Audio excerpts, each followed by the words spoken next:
I'm your huckleberry.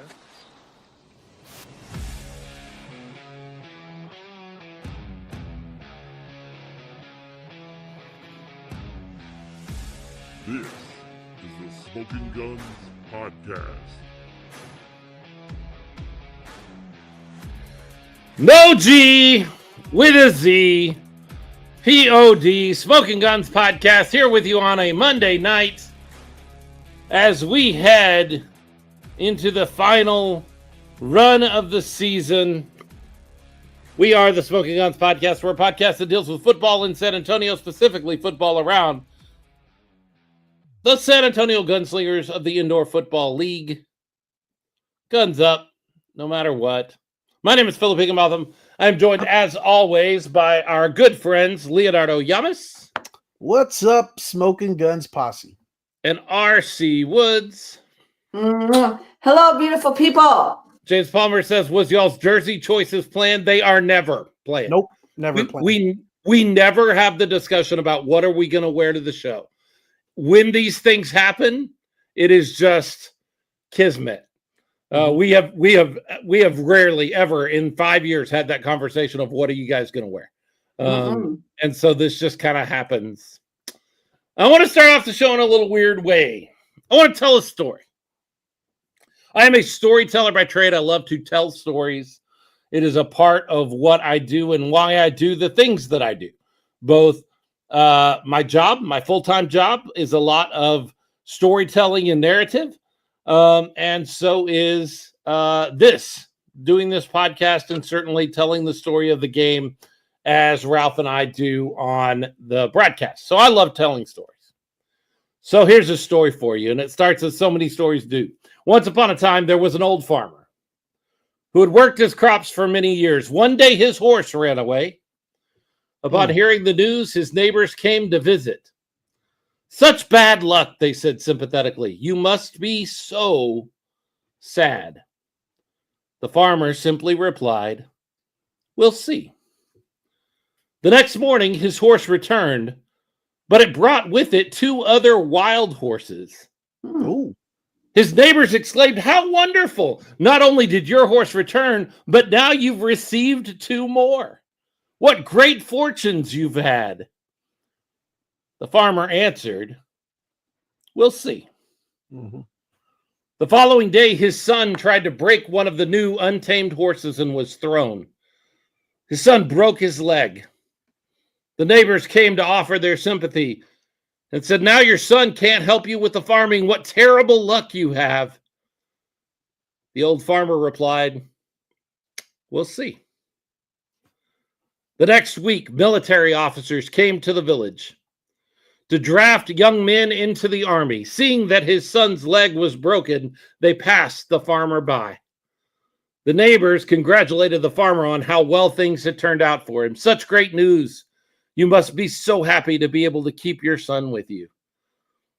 The farmer smiled to himself and said, we'll see. The reason I tell this story, I've been telling this story in one version or the other all season, privately to folks. At no point have I ever been too down. At no point have I ever been too high. I have simply always said, we'll see what happens. And I think that that's true even now. The San Antonio Gunslingers lost 41-21 on Saturday night to the Tulsa Oilers. They look bad. Things did not look good. We're going to get into all of that here in a minute. But while we're all sitting here going, oh, this is terrible, and mathematically things are so tight, which we're going to talk about the math here in a second. Instead of getting down in the dumps and, oh, woe is us, maybe we should all adopt the old farmer mentality and say, we'll see. We'll see what this all leads to. We'll see what's around the corner, what's coming up, what happens based on this. Because I'm not a big believer in, overreacting. I don't think we can overreact. It was a rough game. It was a bad game. I'm just going to be really honest. And I'm going to shoot straight because I think that we've made our brand on shooting straight. That was a terrible game. Yep. Terrible. There's just, you had the opportunity from the very start of the game when the ball got kicked, I don't know, off the screen and bounced back onto the screen because I don't know what it hit because their camera work was awful, which I'll talk more about. Oh, later. Man, that was so bad. But I don't know what it hit, but it hit something and came back in, and we got the opening possession, and we were getting the ball in the second half. Look, folks, a good working indoor football team, you get that kind of bounce that goes your way right from the start, you are in control, period. Yep. And they gave up that control within minutes. They were chasing it in within a couple of possessions. It was bad. Yep. I like your story, and I like the meaning of the parable, and I agree with the we'll see mentality, but I will say there are certain things that you can look at with certainty. I mean, I'll just give an example from the parable. The son broke his leg. He's not getting drafted by the Army. Yep. This team broke its leg. It's not going to the war. Wait, Leo. It's not going. Wait, we don't have to give up on playoffs yet. We did the math. Not yet. You and I sat here in the last few minutes and did the math, and there is a path to the playoffs, believe it or not, still, right now. These San Antonio Gunslingers still have the opportunity to win a championship. It could happen. It's not going to, but it could. It could. What do they have to do? I like your story too, Philip, and I understand the meaning, but there's a but. There's things that we don't have to wait and see for. For sure, next season, we're going to have a good time. For sure, next season, the six shirters are going to do amazing. For sure, our jerseys are going to look great. The merchandise is going to be on point. For sure, we're going to have fun in the party zone. For sure, everyone's going to show up and still cheer on the Gunslingers. And I think that's what's important. So love your parable, but there are some things that we don't have to wait and see, because I can guarantee you those things are going to happen next season. Well, you said next season, but not just next season. Right. We still got home games this season that we're going to have a good time. That's true too. That's true too. But I know you were kind of leading to that we're not making the playoffs, right? Even though we have a very slim chance. The chance is there. Slim there. No matter what, it's there. So you're saying there's a chance. There is a chance. Let's talk about how there's a chance. Because hey, if any of you are Ted Lasso folks, it's the hope. It's the hope that kills you. It's the hope that gets you. And so let's talk a little bit about the hope for a second, and then we'll go to maybe some even more hopeful things and some fun things that we're going to do later in the calendar, because we still have 3 home games. We still have a football camp and a 6-shooters camp. Lots of cool stuff still on this calendar. But Leo and I sat here and looked over our remaining schedule, along with the schedules of the San Diego Strike Force and the Vegas, I almost call them the Golden Knights. That's not them, the Nighthawks. I don't think we don't have a chance of overtaking the Golden Knights. I mean, we do mathematically, but it would require a lot, because they are playing. What did I list off? I said they were playing Tucson twice. They're playing Iowa next, Northern Arizona, and they're playing Northern Arizona, and they would have to lose. They could only win one of those games, I think, for us to have any chance to overtake them. They would have to lose 3 of those 4 games.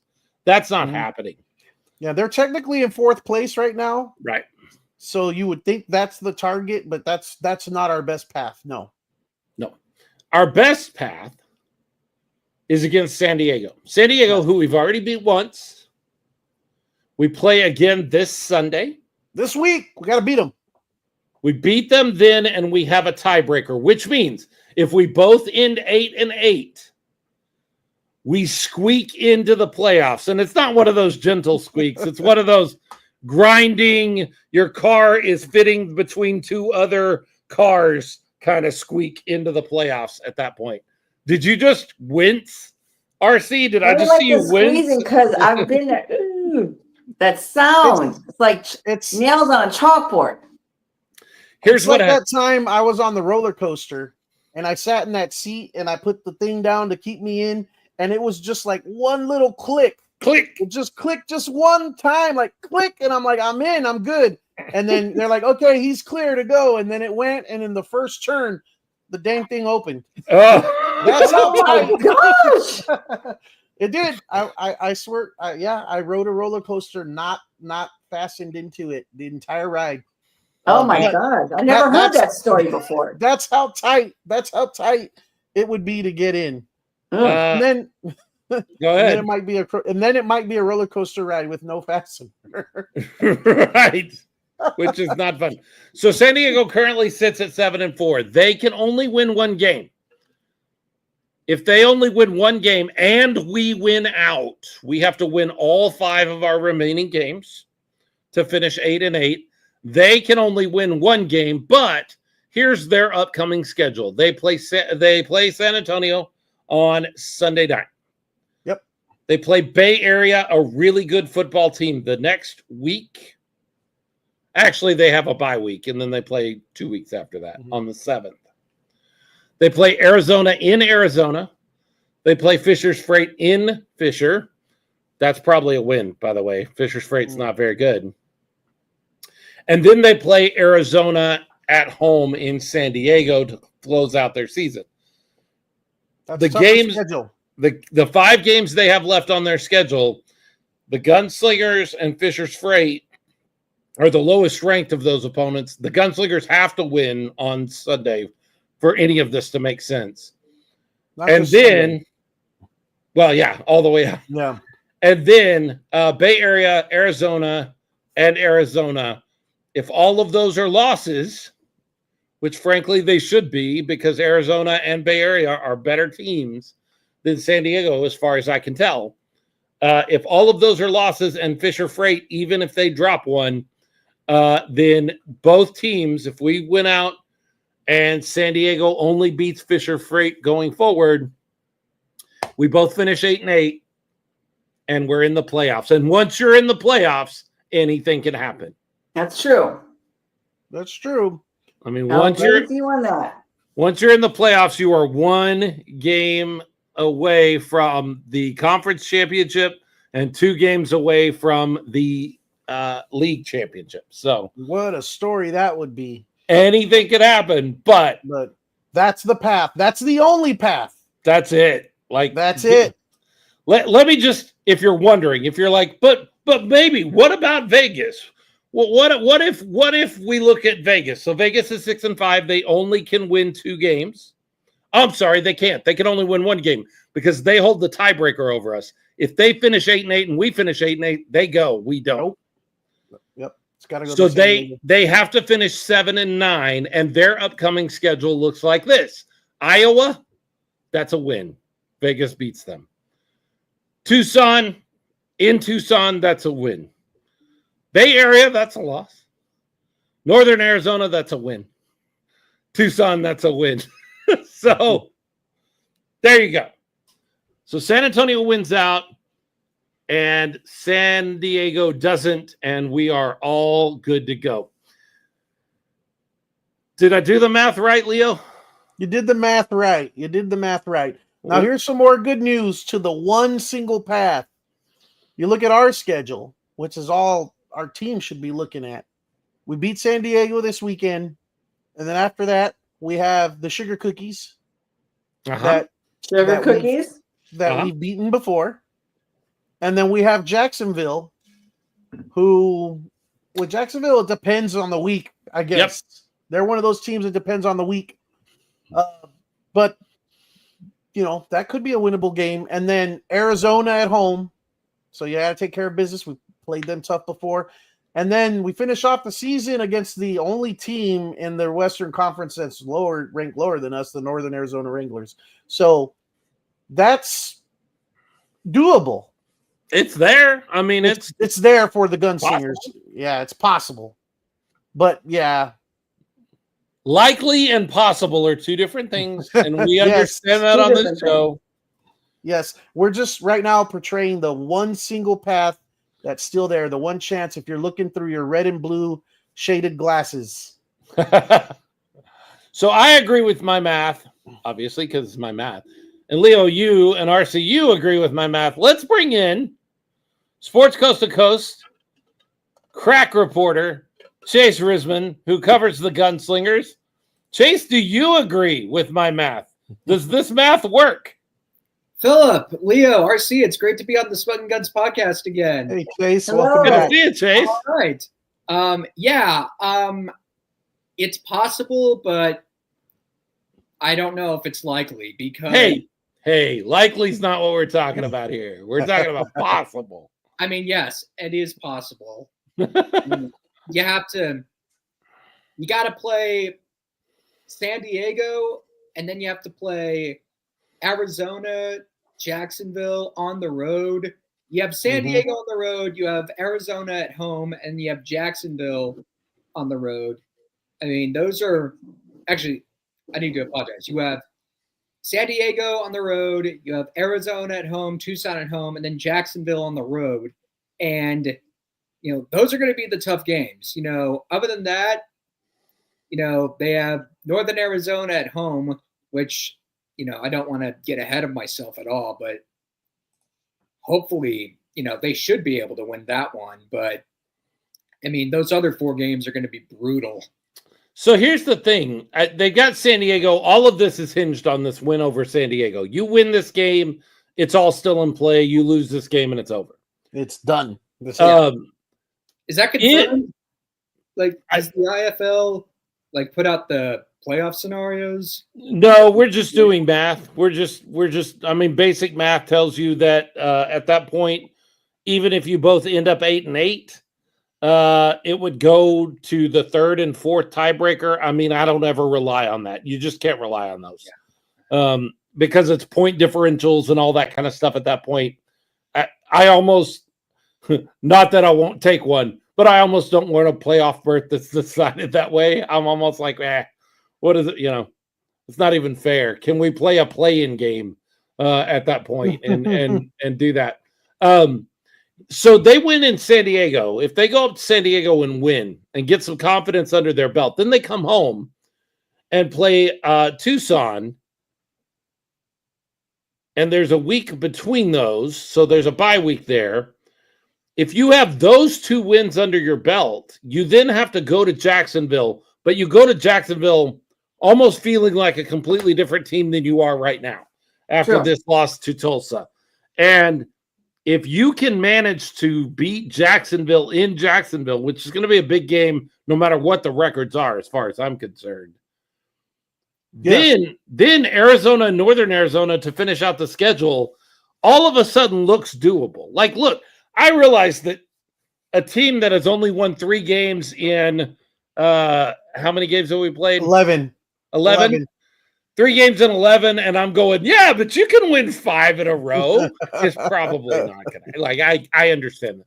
I'm just saying there's a possibility here, and it'd be a great story. I'm a big fan of good stories. We just had a great story.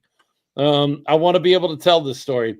Chase, you're not as plugged in. You follow the team, you report on the team, you get all of the news, but you get to be just in the nature of your coverage, a little more detached from things.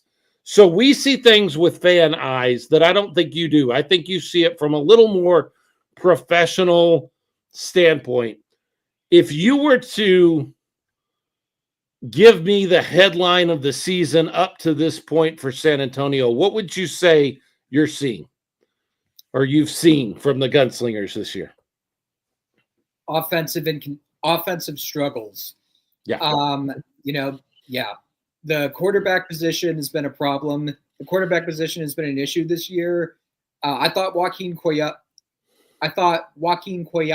the third has had some good games to start his tenure with the Gunslingers, but these last 2 games, I'm not saying he played poorly against Tulsa, but the game against Quad City, that was not good. And then, Malik Henry struggled.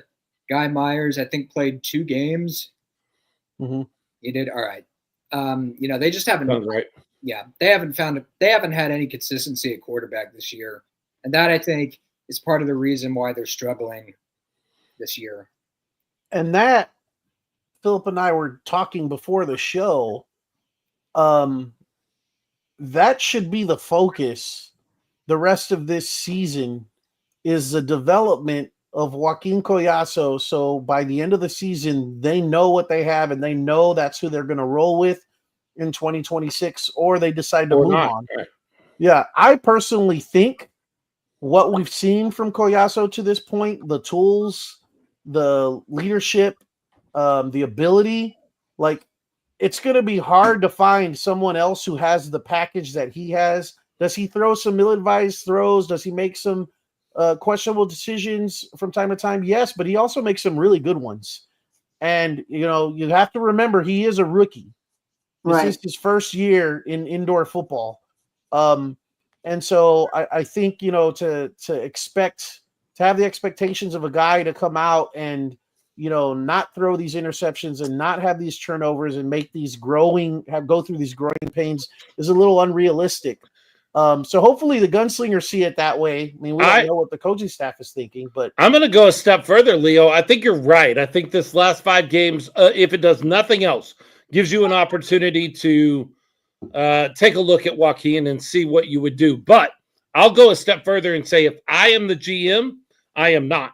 If I am the GM of the San Antonio Gunslingers, I am meeting with Joaquin Collazo this week or next week and saying, hey, we want you to be here in 2026. I think I have seen enough at this point that I am willing to continue. He's a rookie. He's a young guy, but I've seen intangibles that I did not see up until he walked in the door from our quarterback position that I have not seen since Sam Castronova was here. And I'm not calling him Sam. I'm not saying he's that. I'm saying he has some leadership and other intangibles that I really like, and I would keep him in. At this point, I have already made up my mind as a fan, and if I were the GM, I would already be connecting with him and saying, hey, you've got enough potential that I am willing to say we want you back here next year. We want you to continue to develop as a gunslinger, not just through 25, but into 26. We want you here. That's where I'm at with him at this point. I would agree with you. Of all the quarterbacks that we've had this season, I think there's the most potential, the most passion. I like the leadership skills. Yes, he's a rookie, and I think we can grow on that. We can enhance that. And I think we need to give him a chance. The chance that he didn't have with the other team, we need to give it here at this team and believe in him. Because I think if we believe in him, the team will believe in him. The key is, if you wait and you let him go and you drop your quarter in the slot and you pull the arm again next year, you might end up with better. You could end up with a better quarterback than Joaquin Collazo. But you could also end up with some of the other things that we've walked into and some of the other issues that we've had. Right now, I'm comfortable enough taking the good and the bad of who Joaquin has been through these first 4 games or whatever he started so far with the Gunslingers and saying, I see enough potential here to develop. And Coach Q also says something about potential. I thought, here you go. Yeah, bring him back. He's got strong potential. And that's a coach. That's a guy that's seeing things with coach eyes and not just fan eyes, that says, yeah, I see potential here. Yeah. Chase, what about on the defensive? We've talked a lot about the offensive side of the ball. What have you seen defensively from the Gunslingers? They've had good games at times, and they've had games like they had in the second half on Saturday night. They've just, again, they've looked good, but they've also had problems at times. Obviously, that game against Bay Area in the second half, they everything just came unglued. And, again, on Saturday night, it's better than last year, which is That doesn't say a whole lot, but yeah. That's a very low bar. That's That is very a stretch- very long low stretch bar. there. Yes, yes. But it's nice to see that they've made some progress. It's nice to see that they've made some strides on the defensive side of the ball. Even if that isn't saying a lot. Mm-hmm. Well, it's a lot of it is, I don't know if it's defensive philosophy, but definitely execution. There's one play that Philip and I, discussed, and even as it was happening, Early in where the game, I don't remember who it was on the defensive line, came in, had the quarterback dead to rights for a big loss on a sack on a third down. It would have been fourth and forever, and it turns into a touchdown pass because he whiffed on the tackle, tried to arm tackle him instead of wrapping him up. It's just execution. And then, there's a question whether it's the scheme. I don't know. There's just been so many breakdowns at certain times. It's hard to pinpoint. And then there's been other times where they've played very good. Mhm. But both offense and defense, they've had a lot of turnover this year. They've had a lot of injuries, players leaving for different reasons. And that's made it really, that's been a difficult obstacle for this team this year. Yeah, they lost a lot of players from last year's team. Obviously, they lost Rivarius Rivers. They lost Rivarius Rivers after week 4 this year? Yeah, somewhere around there. Felt like it was earlier than that. I mean, it felt like it was week 3 or week 4. Maybe you're right. It might have been week 4. Yeah, I mean, that takes a lot from a team that, came close to making the playoffs last year. And this year, they've struggled on both sides of the ball, although they have had moments there. I think, I'm not saying that the veteran rule has anything to do with it, but I am. Oh, yeah. Yeah, I think a big problem with the team this year, yes, they've struggled. Yes, they've had quarterback issues. Yes, they've had defensive issues, but they lost a lot of guys from last year's team. And again, I don't know if the veteran rule has anything to do with it because I don't know. I think it does. Yeah, I mean, I don't know how many players from last year's team are now like they have more than 3 years of IFL experience or whatever it is, and thus they couldn't come back this year. But I would say losing a lot of guys from last year has been a big part of why the team has struggled this year. I will say, I got to think of the right way I want to say this. I am very glad that I have not heard from fans or not fans that the reason that the season has been a bit of a dud is because of the change we made after week 2. I don't think that has anything to do with this. No. Like, I think we were set up for where we're at before week 2 of the season. And so I don't think the elephant in the room is we were let go of Tom Menas as our head coach and general manager. I don't think we're one win better if Tom has stayed.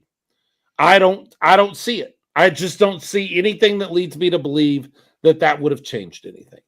I think we are in a better situation because I think it's just better for the team and better for the organization.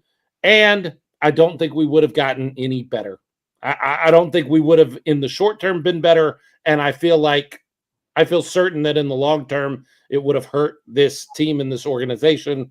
And so I'm very glad that there's not a lot of folks that are pointing to, well, this is what happens when you fire your head coach and general manager in week 2 of the season, because I just don't think there would be that much of a change.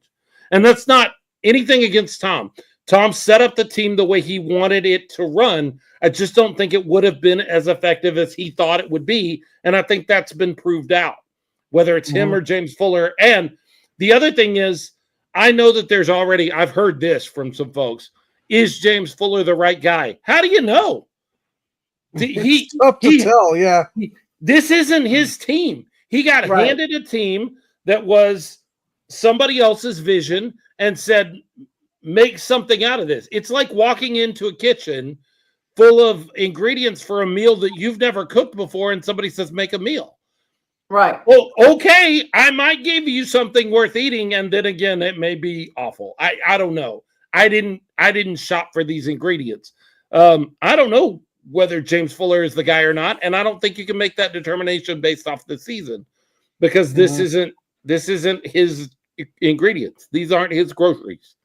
Right. I think he needs an opportunity to shop for the groceries himself, you know?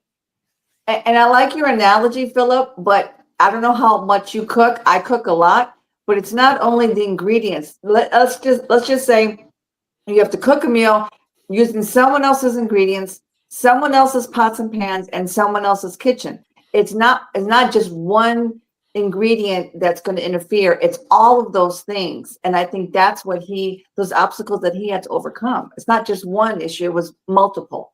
Sure. And to be fair, RC, that is not my analogy. You just credited me with that analogy. That is a very old Bill Parcells analogy where he said, how do they expect me to cook the meal when they won't let me shop for the ingredients?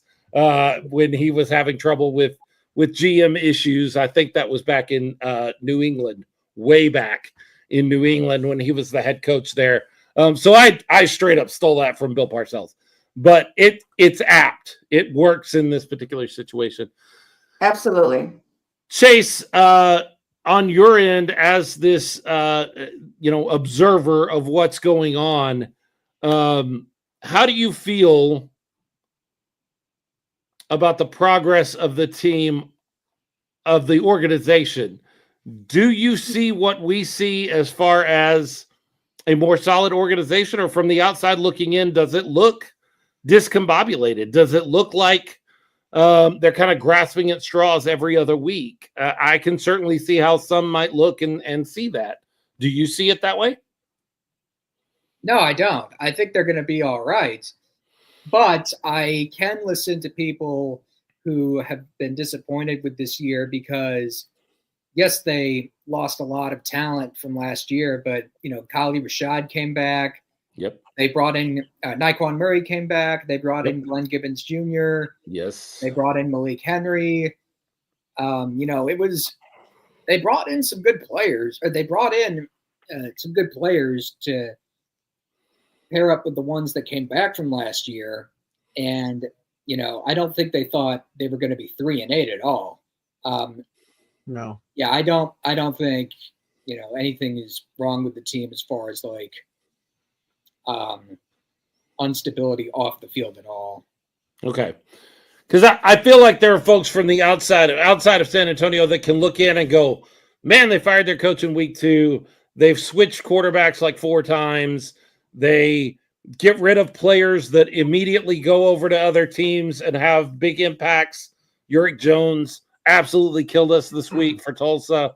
Oh, man, did he? And it can feel from the outside looking in that, like, do they have any idea what they're doing? I think they do. It's a bad situation, and it was made into a bad situation by making a change that you had to make after week 2 for reasons that I don't think we'll ever fully know, but I feel confident enough in saying it's a change that had to be made, and it just created a lot of turbulence for the rest of the season. Turbulence is not necessarily a bad thing. It's not a comfortable thing, but I don't think it's necessarily a bad thing either. Yeah, I mean, Uncertainty does affect the whole team. And I think there was a lot of that. Yeah, I mean, these last 5 games, I mean, no matter what happens, they're gonna be remembered this year for kind of underachieving, but also at the same time, the uncertainty about letting players go and also just not being able to find consistency at quarterback this year. There's 5 games left, so I shouldn't be closing the book yet, but if they don't make the playoffs, I think that's what we're going to look back at. That's what they're going to look back at. Well, I mean, we've already kind of gone through what the scenario has to be for them to make the playoffs, and I think we all agree that while it's still possible, the likelihood is low. Yes. Yeah. So that leads me to my next question for you, Chase. As you focus on this team, and this is your job to tell the story of this team throughout the year, over the next 5 weeks, what are the stories that you're looking already at zeroing in on and focusing on if it's not a playoff push, if it is a team that is just kind of finishing out the last 5 games of the season? How do you, from your perspective, begin to look at the story you want to tell about this team?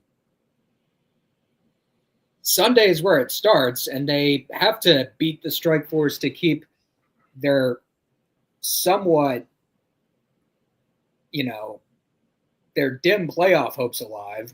If they win that game, they're still in it. But if they lose, after that, the last 4 games are, we have a rivalry game against the Sharks, and then, they have a home game against Tucson. Then they have the rivalry game against the Sharks. Yes. And they have 2 home games against Arizona and Northern Arizona.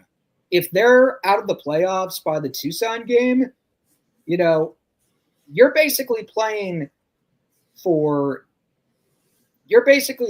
to get respect at that point for the rest of the year. You didn't have a great year, but maybe you could finish things out on a high note. That's basically what, if they don't beat San Diego, that's what they're playing for the rest of the year. Gotcha. Yeah. And the What- fan. What has been the most positive thing about this year that you've seen from your perspective for the Gunslingers? They beat the Bay Area Panthers. I mean, I didn't see that coming at all. Right? Yeah, they're in first place in the West right now, and the Gunslingers beat them. That's true. Mm-hmm. Like there's something to look. There's a good thing to look back on from this year, no matter what happens in the last 5 games of the year. Right? Yeah. But I mean, go ahead, Leo. it's I see I mean, I'm going the opposite direction of your, what's the most positive thing, but at the beginning of the season they beat the Bay Area Panthers, and if you go and look at that schedule, I think what's most concerning is you look at the schedule up to like week 5, right before they lost to Vegas the second time. But you saw that, and we had this sense of hope because even though they were losing games, they were within 1 score, of all of those games. And it seems now, and that's the most concerning thing, and the reason why it's tough to even though there's that path to really see it, is because when they're losing games, they're not losing games by 1 score anymore. Like 20. Yeah.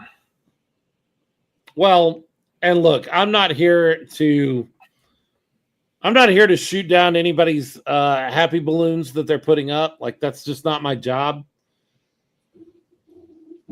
But let's remember that Bay Area, that was their season opener. Like, they had not stepped on a football field yet and taken anybody on. We had played Tulsa and lost a close game, but we had a game under our belt and they didn't. And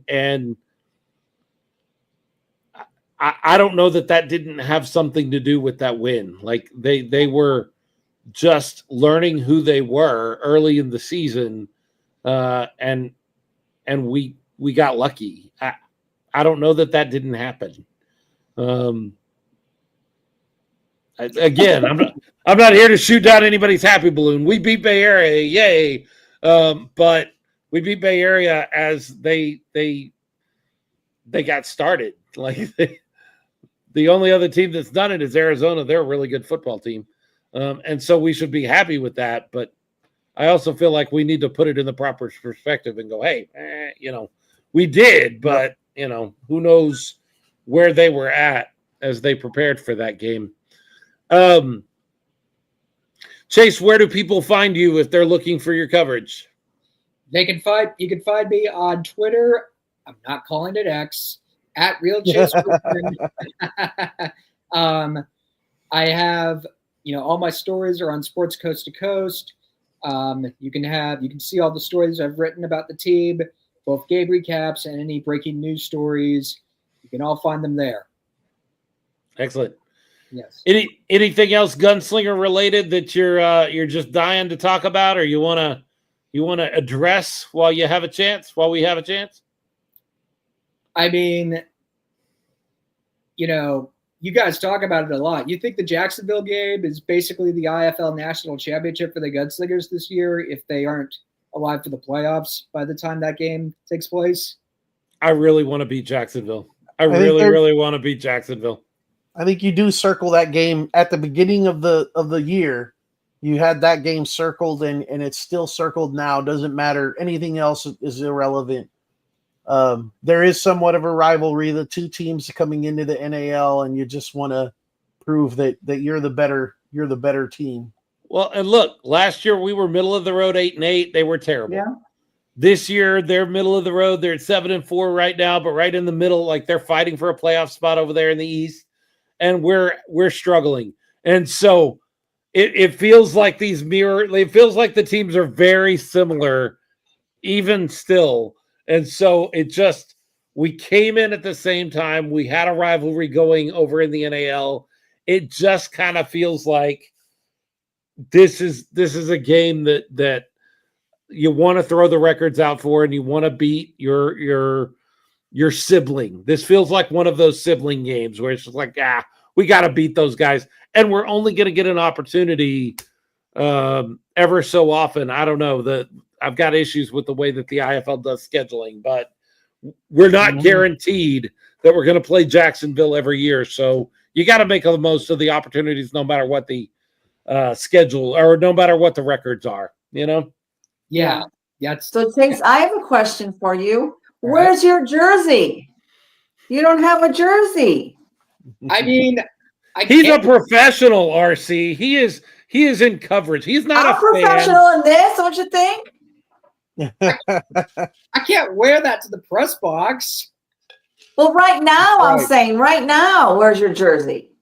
Oh, yeah, I don't have one yet.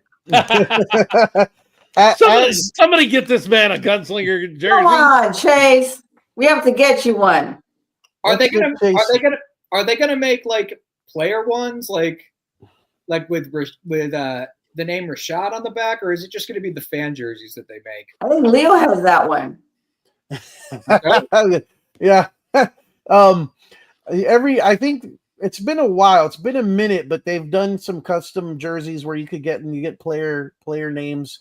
After that, they've always done the game worn auctions. But yeah, maybe we get some custom player name jerseys done for sometime soon. But yeah, Rashad would definitely be a big seller, and I would definitely be in line for that one. I need another Rashad jersey. Don't ask me how many I have. I just need another one. You have Rashad jerseys? You have Rashad jerseys in the first place? Oh yeah. Yeah. Oh yeah. Yeah. During the auction, I think it was, right? Oh, all right. Oh, don't you have a signed game worn? I do. I have a signed game worn jersey from Kali Rashad. Yeah. From Kali, yeah.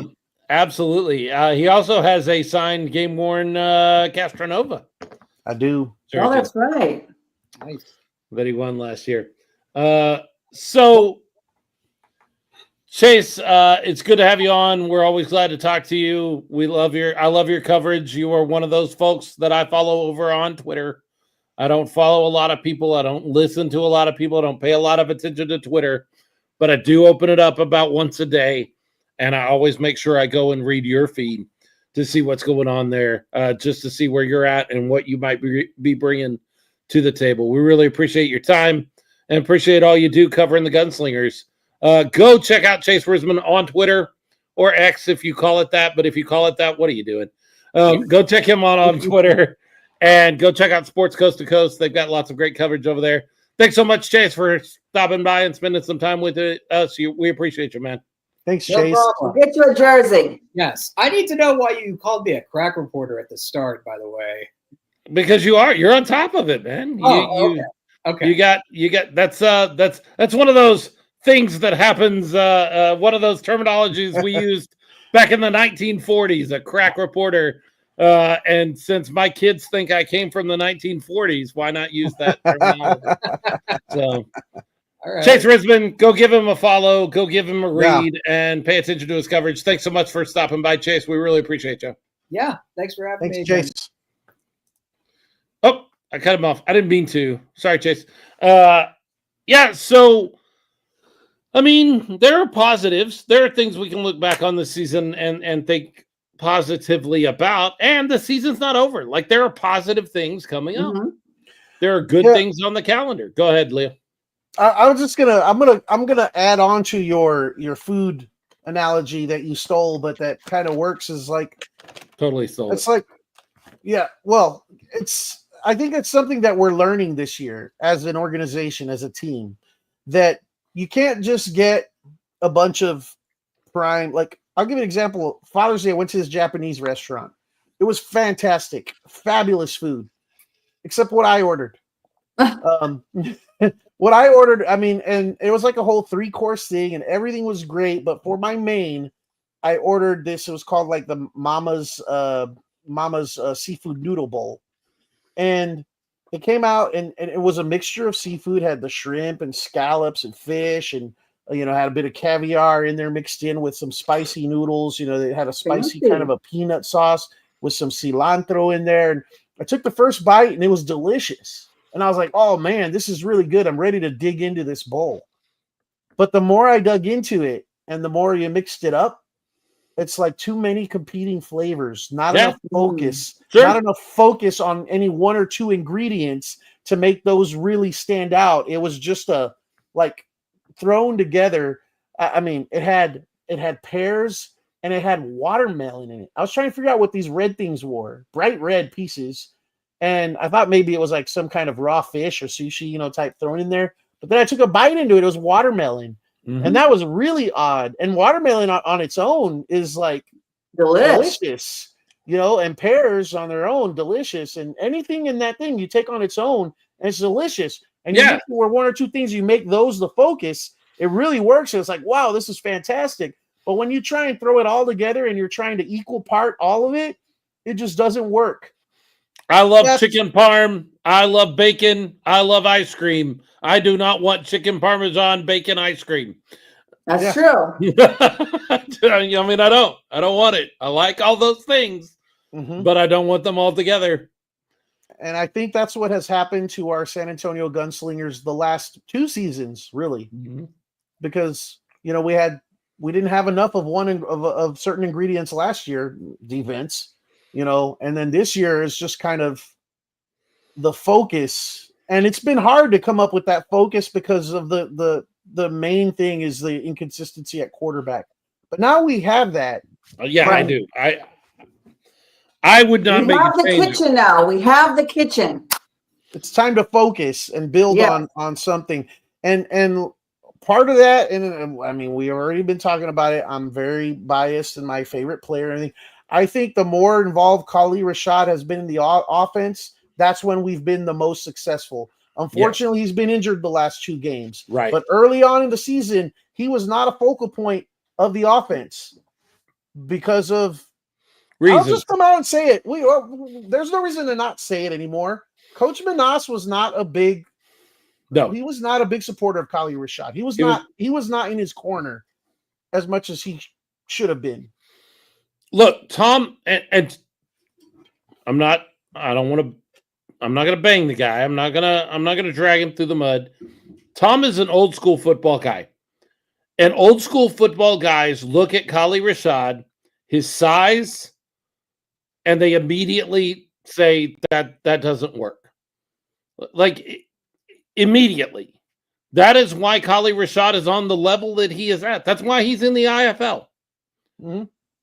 That's why he started in the AAL. with the Gunslingers is because football guys look at Kali Rashad and immediately see size and go, well, that doesn't work. That can't work. That's not going to work. Immediately. You have to be leaps and bounds better than every other player on the field at Kali's size to get football guys to notice you. But that means you have to be able to have the touches on the field. And Tom just looked at Kali and said that there's no way that works. That just doesn't work. That he's an old school football guy, and he's not the only one that looks at Kali and says that's just not how it works. And so he wasn't. He was not a big fan of Kali. We were told several times throughout the off seasons that Tom Manas was in charge that there was a possibility that Kali may not make it through camp or may not be on the final roster. He always performed to the level that they just could not say no, which is what you get when you get Kali Rashad. Mm-hmm. But there were always looks other directions at the time. Well, I'm going to give a warning because I'm going to say the F word. He had his favorites. And I'm going to say that about Coach Manas. That's the F word I was going to say. Favorites. Every coach, look, every coach, every teacher, every youth minister, every pastor, everybody has people that they connect with better than other people. We all do that. We all connect with certain people better than we do others. Like, I don't blame, I could say a lot of things about Tom. And probably have privately and probably will continue to. Tom and I just didn't get along, whatever. It is what it is. But I don't blame him for having guys that he trusts and having guys that he's not sure about. Everybody does that.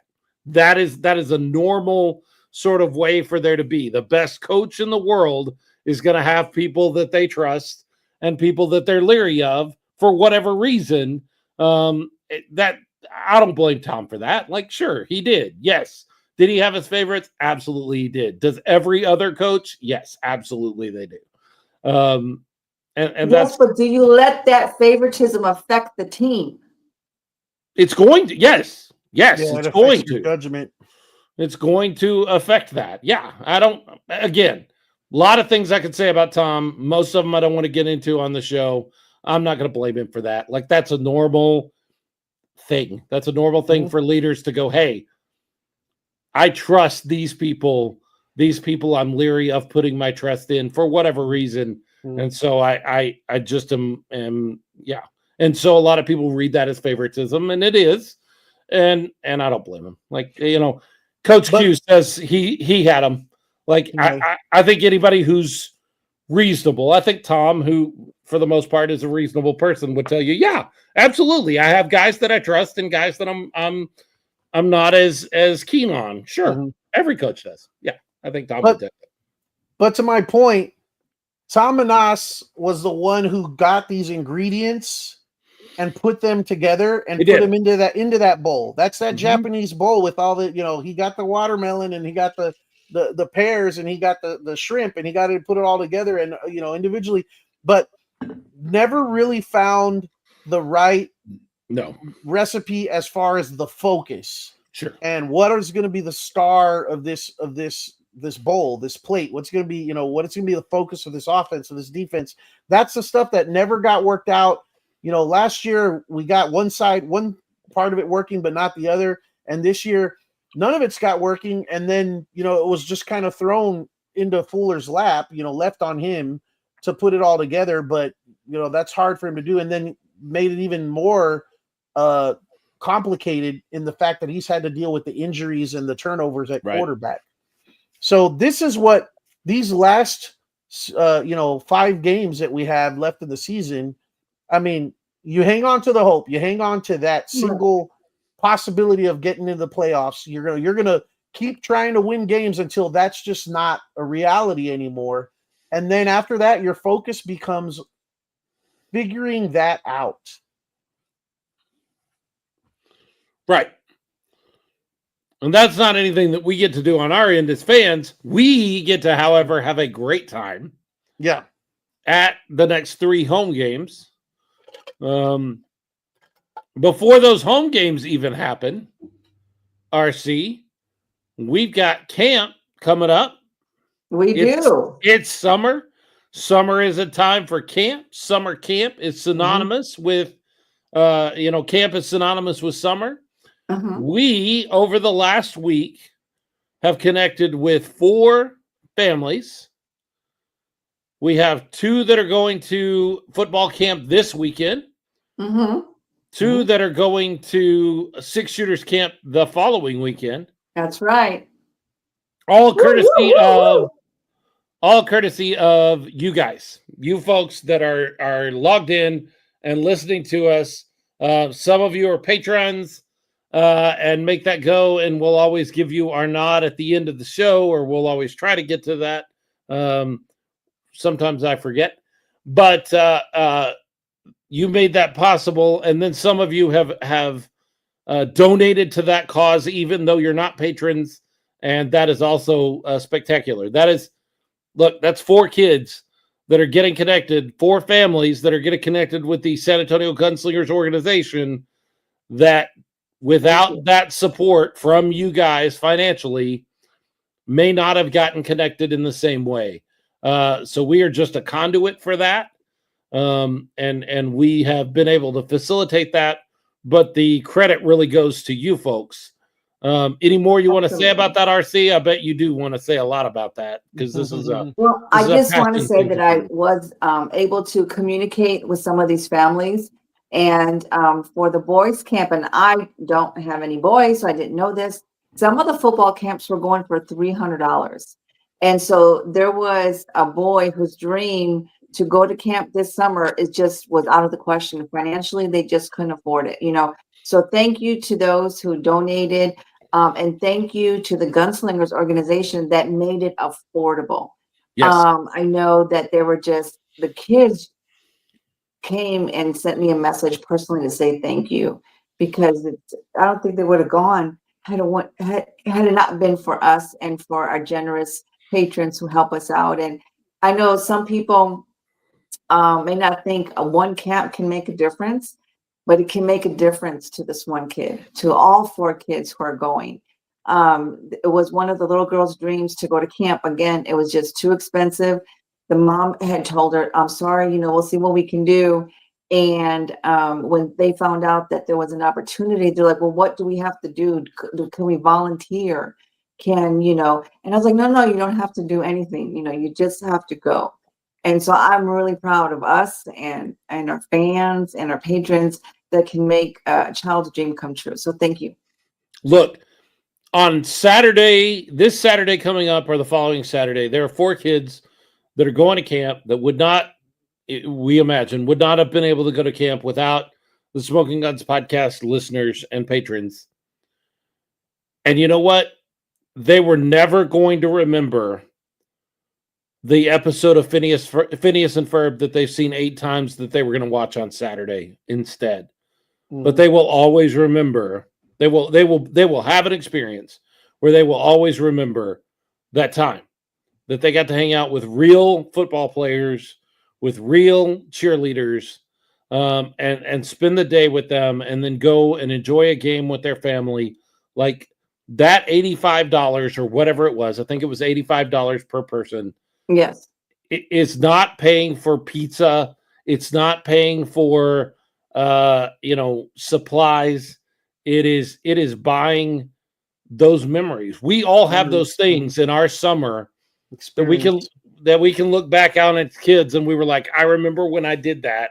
Well, that's what this $85 is buying, is an opportunity for these kids to have those experiences that they can look back on for years to come and remember this over that episode of That's So Raven that they were going to watch for the 8th time.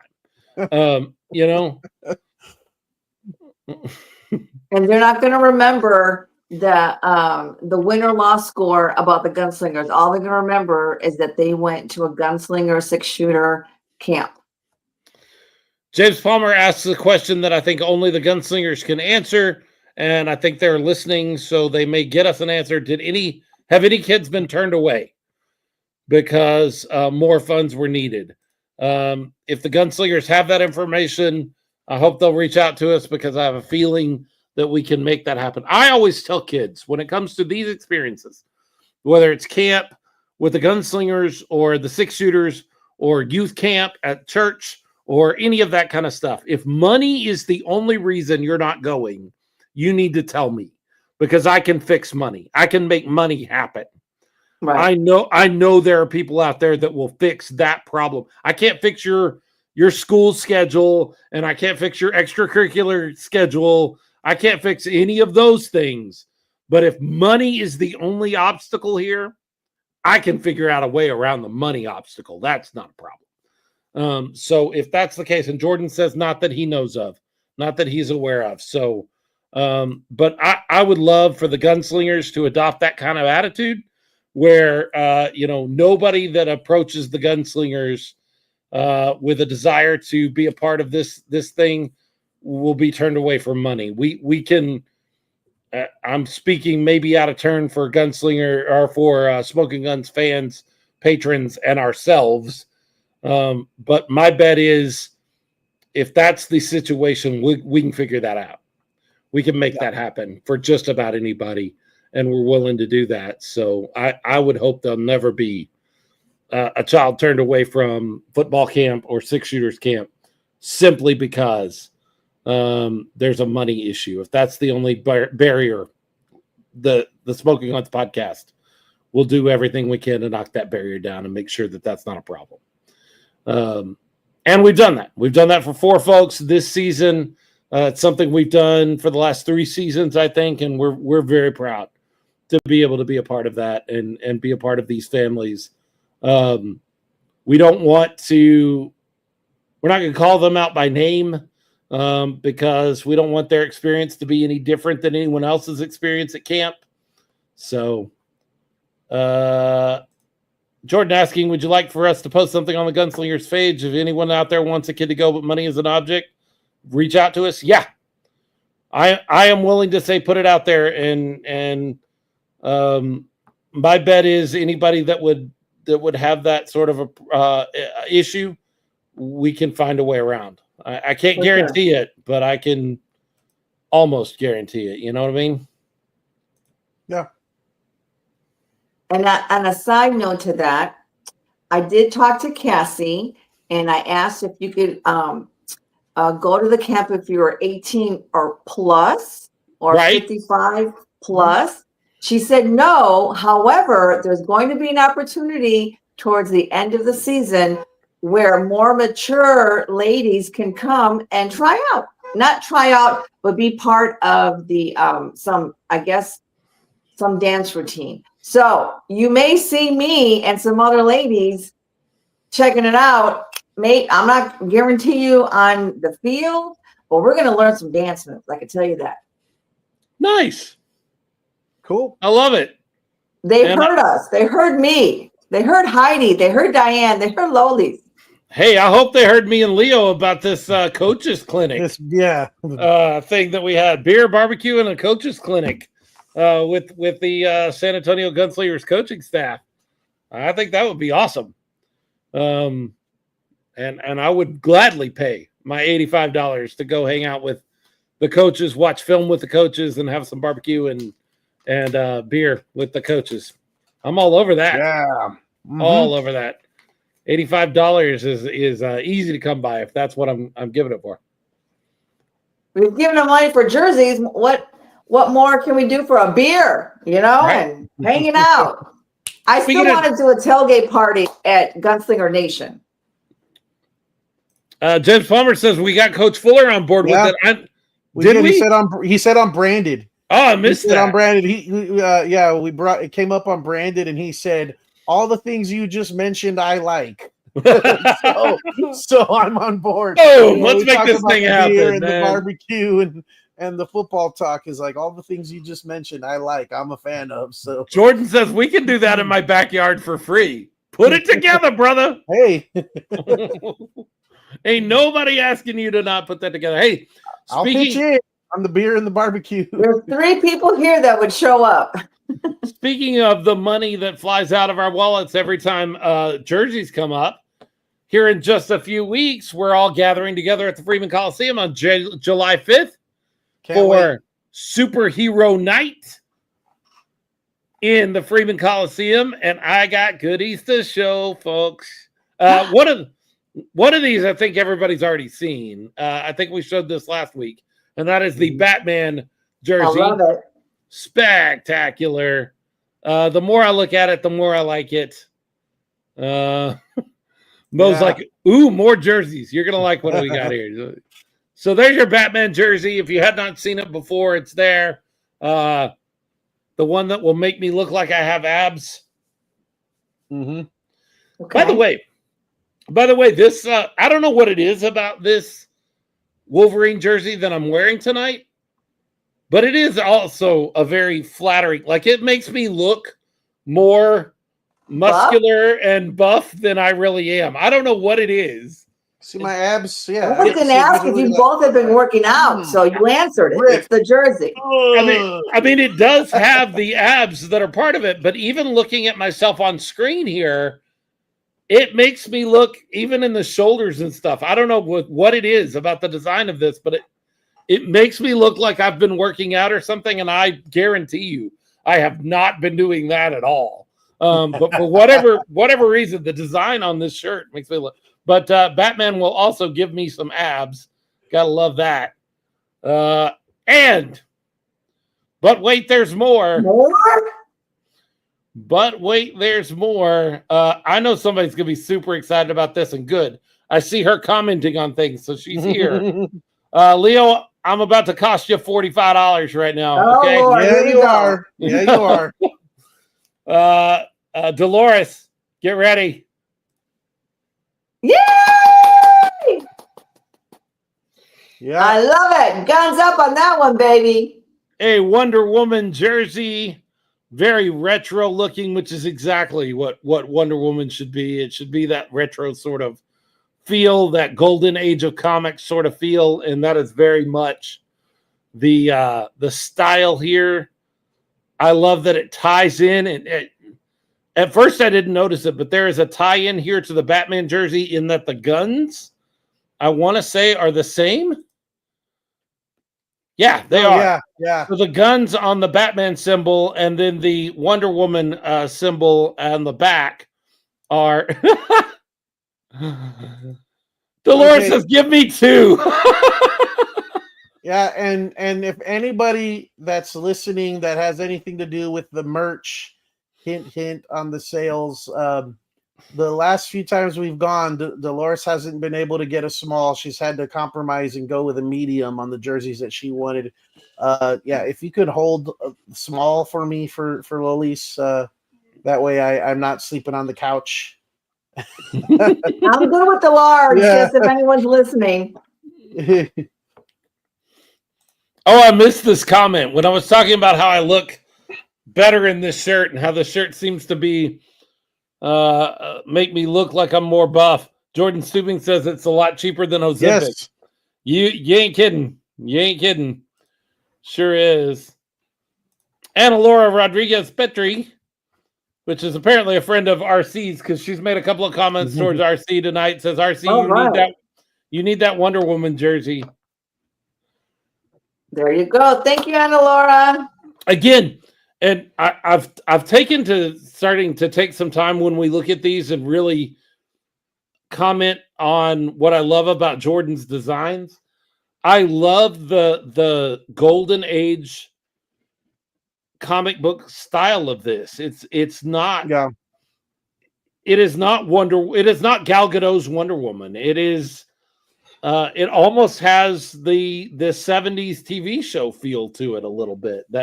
A little bit, yeah. What's the name of the actress? Linda Carter. Linda Carter, thank you. Linda Carter. You're thinking of Linda Carter. I'm sorry, I know that name, and I know Gal Gadot. I know these ladies that play Wonder Woman for some reason.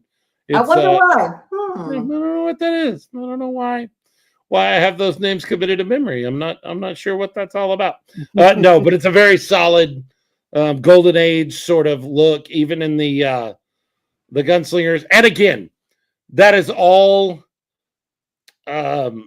it's there, and you see it immediately, but what your eye doesn't pick up until you really look closely at it is the background. That red background has the Stars and Stripes Golden Age sort of look shot through it in a way that you have to be paying attention to. And again, these are the details that Jordan pays attention to and just makes it that much better.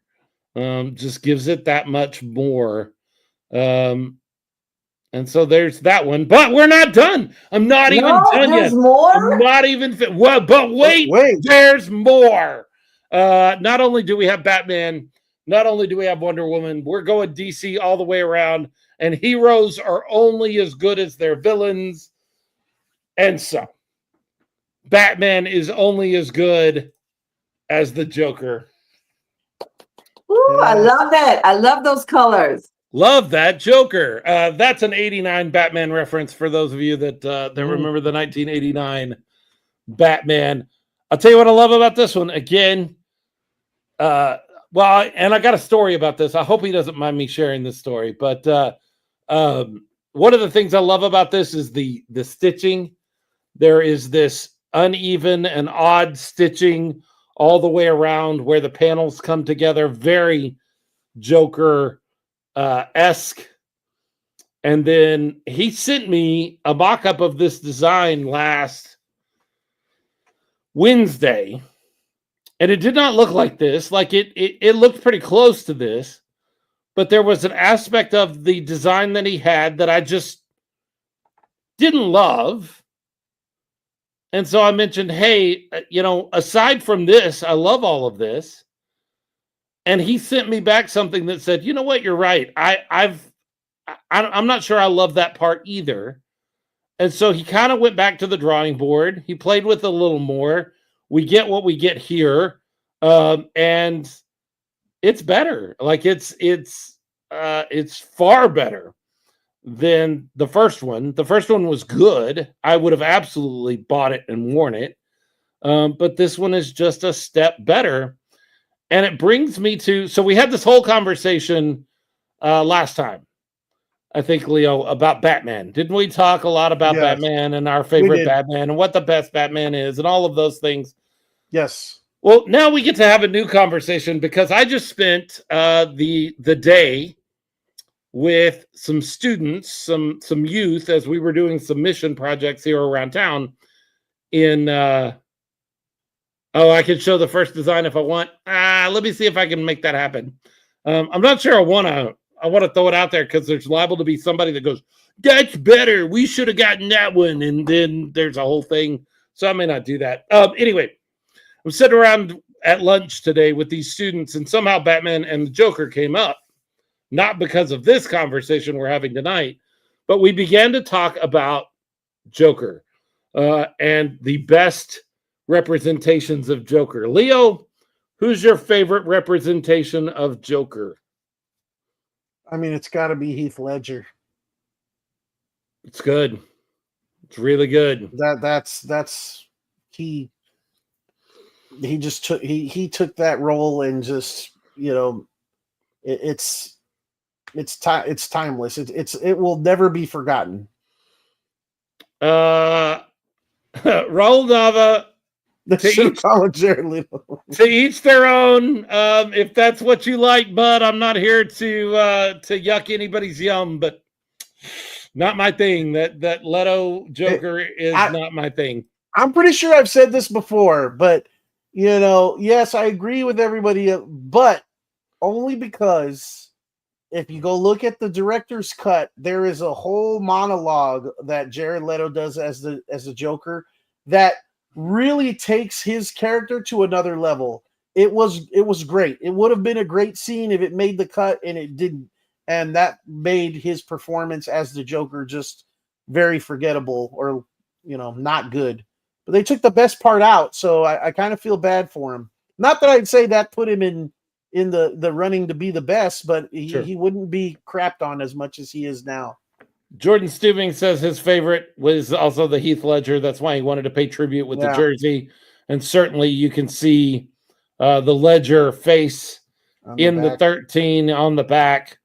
Um, I have a and- question though. What's on the sleeve? Not opposite the Gunslingers logo.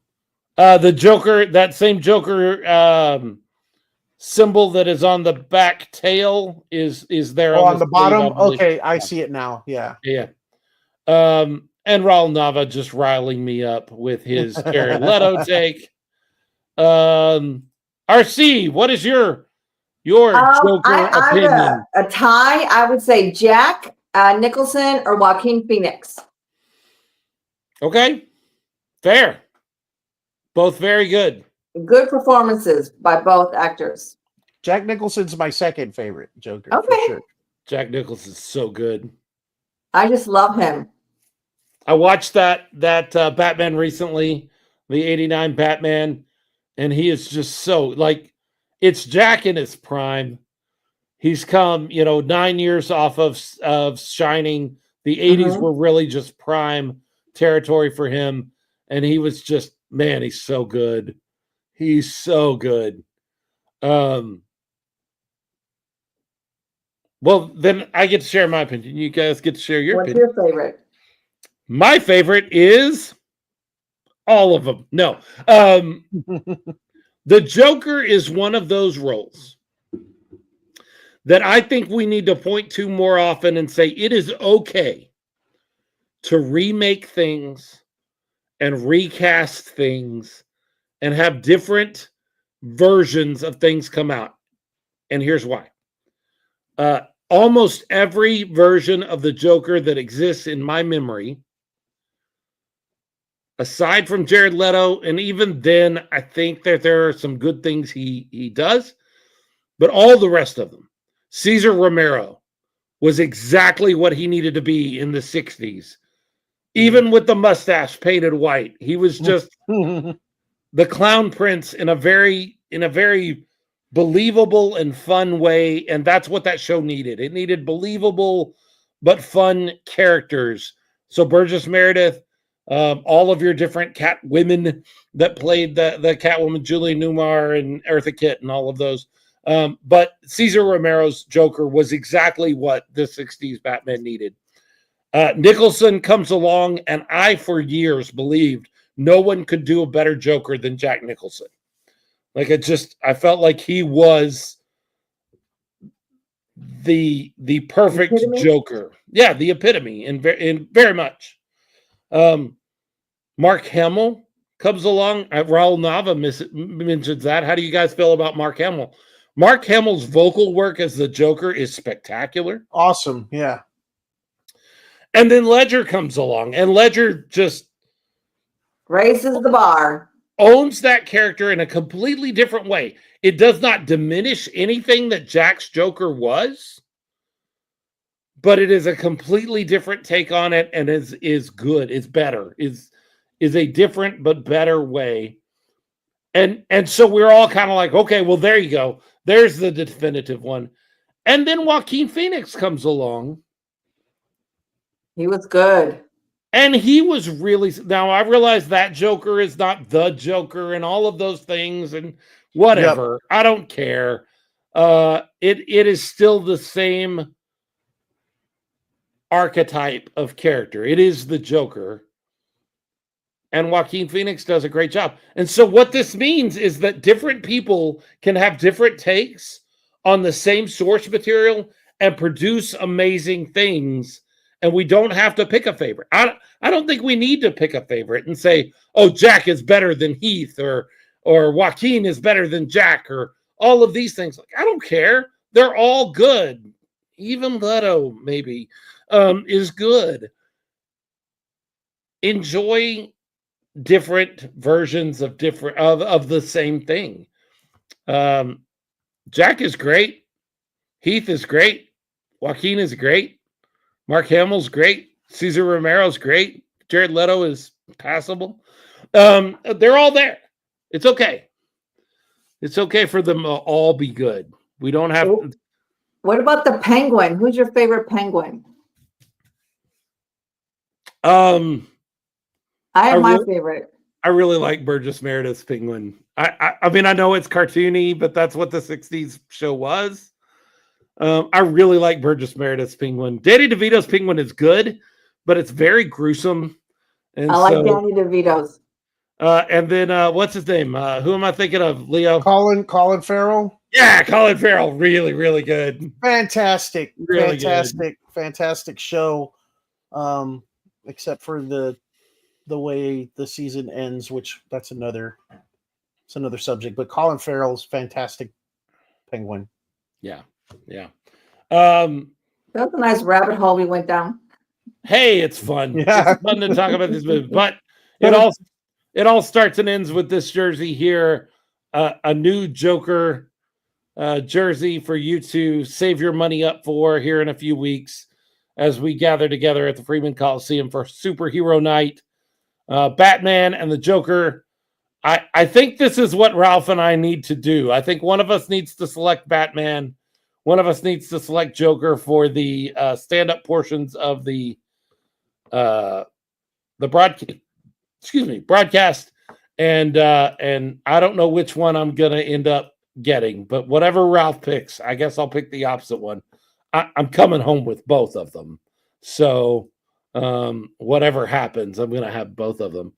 A lot of Danny DeVito's coming in. A lot of folks like all three. I love Danny. A lot of people liking Danny DeVito. Danny DeVito was okay. Like, look, I'm not taking anything away from DeVito's. He was what that movie called for. It's just very gruesome. Like him eating the fish and biting bite a guy's nose off at one point. Is that right? Yep. Just very gruesome. Like the problem with Batman Returns, there are two big problems with Batman Returns. One is they gave Tim Burton too much control. Mm-hmm. It was a little too Tim Burton-y. They decided the first one was just gangbusters and made so much money that, like, you do whatever you want to do. And I don't think anybody should ever do that with Tim Burton. I think he should. I think he works best with some guardrails. The second thing is there is no scale to Batman Returns. It all looks like it's shot on the same soundstage. There is no scale. Gotham City does not feel like a city. It just feels like it's all on one soundstage. There is no size or scale to the whole movie. Does that make sense? Do you hear what I'm saying? Leo, does that make sense? You've seen Batman Returns. Yeah, of course. It makes sense. Yeah, it does. Mm-hmm. I agree. It just feels like it's all shot on. Even the fight scenes and the chase scenes and that kind of stuff just all feel very boxed in and very, I don't know. I don't like it. Not my thing. Colin Farrell is very good as the Penguin. A different take on the Penguin, but very different, but very good. I like it. So that's what's coming up on Superhero Night here in just a few weeks as we moved. I didn't know that. Mission Highlighter says DeVito chewed on a real fish for that scene. Oh, wow. That We doesn't... talked about food a lot today, haven't we? Yeah, we did. Who's hungry? I've been eating stuff the whole time. I don't know. I've been trying to do it quietly so that nobody noticed, but I'm sure everybody noticed me popping gummy candy in my mouth for the whole show here. I don't know what else there is to say. I know that we usually run all the way up till 9:00. It just doesn't feel like that show this week. Yeah. I think forgettable week. There's not a whole lot to talk about that we want to talk about. I mean, there's really not. Like, yeah. Look, we could go break down some of the moments in the game that were really important, but ultimately, like, it was a loss, and it was a bad loss. I mean, it was one of the rougher losses. I called this episode to James Palmer's credit. This is James Palmer's title for a show. He wanted me to run it last week. I didn't. But this is second half woes for the second week in a row. We went into that halftime, in a pretty decent position. We come out of halftime and it just all falls apart. And to that end, the second half of the season now feels like it's kind of falling apart. So second half woes seemed like a much more reasonable or seemed like the right story to tell Fitting. this week. Yeah. It was fitting. So James Palmer, a week late, but I got your title in there for you. It was a very bad second half. Like just a very bad. Could have been worse though, and I'll mention that on the when we do our bull spit and bullseye, because that's one of mine. Coming up in just a few minutes, Bull Spit and Bullseye. Make sure that you get your Bull Spit and Bullseye, the best and worst of the San Antonio Gunslingers week or San Antonio football week. Sometimes we move outside the Gunslingers. I don't think that's going to happen this week, but maybe. So if you have Bull Spit and Bullseye, make sure you get that in. Yeah, we can point to a lot of, a missed tackle here, and this was a bad call there, and refs are the refs, and this is bad and that is bad, and none of that really seems doesn't matter like it matters. It was a loss, and it was a bad loss, and one person I talked to this week after the game said it kind of feels like they're giving up. I hope that's not true, but I understand where that person's coming from. Like, I understand how somebody could watch what happened on Saturday night and say it feels like they're kind of giving up. Can't do that. I see where they're coming from. I do Get those have guns up. Mm-hmm. I do have words directly from the Gunslingers organization, or at least somebody within the Gunslingers organization, that simply says the only thing we can control, we being the Gunslingers organization, can control right now, 100%, is making sure everyone who steps into the Freeman for one of our games has a great experience, whether we win or lose. On target. That's the key. Yep. Whether we win or lose, whether we win out for the rest of the season and make the playoffs, or whether we lose in San Diego and make the rest of the season moot, there is still 3 opportunities for us to gather together and have a great time around our team and enjoy each other, enjoy the experience, and enjoy football in San Antonio. Look, I said this a few years ago on this very show, and I still stand by it. Bad football on the field, bad football is better than no football. Mm-hmm. And if those are our options, I'll take bad football over no football. And so if that means our team's not always going to be the best in the league. Our team's also not always going to be the worst in the league. Nope. We'll see. We'll see. There's so much truth in we'll see here. But I know this is San Antonio. I know San Antonio loves to give up and not show up when wins and losses are tilted the wrong direction. I think of San Antonio as my home in a lot of ways. I don't live in San Antonio. I live 3 hours outside. I still feel like I'm in San Antonio, in South Texas. It is one of the things that I take our particular home to task for. You need to support no matter what the record is. Right. And that's true. And that's true of anything. That's true of the Gunslingers. That's true of the Brahmas. That's true of the Spurs. And hey, I'm not a Spurs fan, but if you're a Spurs fan only when they're winning championships, you're not a Spurs fan. You're not.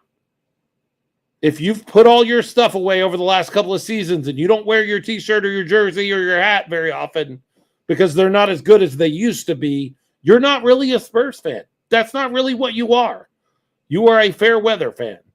And there's a lot of them in San Antonio, and it's one of the few things I would take our home to task for is there's a lot of folks that do put away the silver and gold or the silver and black when the Spurs aren't as good. And they're not as proud of their team when their team is not as good. That's on you, man. That's not on them. That's on you at that point, right? Mm-hmm. Plus, on this game, the next home game, did y'all see those coins that I got made? Oh yeah, for the coin toss For the contest. coin That was toss contest in Greg. the That was Greg party zone. Nelson's idea. Yeah. Oh Oh, yeah.